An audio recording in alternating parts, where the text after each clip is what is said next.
Hello, this is DJ Fish for Fish to Go Movie Reviews, and that's the sticky wicket, eh? That's the picture.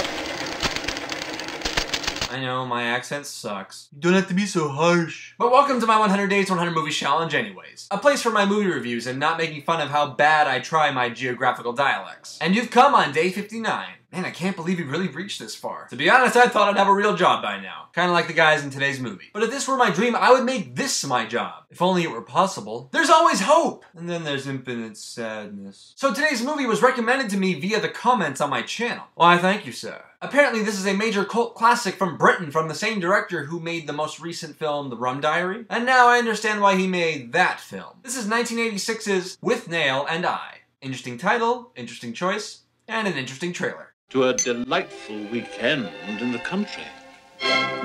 You are cordially invited to spend a carefree weekend in the English countryside. Bask in the warm sunshine. We've gone on holiday by mistake. Enjoy the rustic pleasure of country living. It's gonna be so cold in here. Like Greenland in here. Wants to get down there and have sex with those cows. Partake of fine varietal wine. Go drunk. I assure you I'm not, officer. I've only had a few ales. Get in the back of the van! Take lunch at a charming pub. We want the finest wines available to humanity. We want them here, and we want them now. Fraternize with cheery locals. I don't care where you come from. Hans! Experience culinary pleasures. So I can make it die. There is, you will agree, certain je ne sais quoi about a firm young carrot. Fish in the region's streams. Wait, hold on. Michael, can you rewind that for a minute?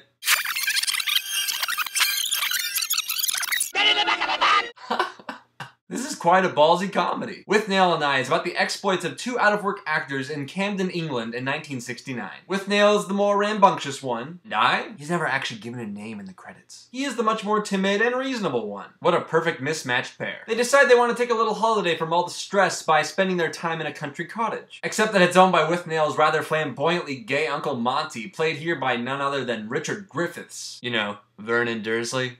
The film goes about their misadventures as they try to make sense of the end of this radical decade, as well as of the future that could very well be their oyster. What ends up happening, you just have to see to believe. Withnail and I is a rather fun black comedy, and it's probably one of the more quotable films I've seen in a long time, especially for British films like Monty Python and the Holy Grail. Maybe Monty is a reference. Anyways, the screenplay from director Bruce Robinson is just splendidly candid. It sort of squeezes in all these set pieces that don't initially have a purpose, but then they potentially fill in what makes a grander farcical puzzle. It's like it manages to pull out new tricks from the usual coming-of-age hat. It's rare enough that a film gets biting satire right, but this one gets it down quite well. Actors Richard E. Grant and Paul McGann are just a great duo that play off each other really well. And even though we don't necessarily root for either one of them, we do want them to succeed their goals. I mean, that's pretty much what drives the film. It's also quite awesome to see Richard Griffiths go back to being flat out funny. And he just makes everything more awkward and sarcastic than it probably should be. So, Bruce Robinson has made a great comedy that does fine in its technical departments, and even if it is a black comedy, when the film ends you kinda just wanna hug it for being there.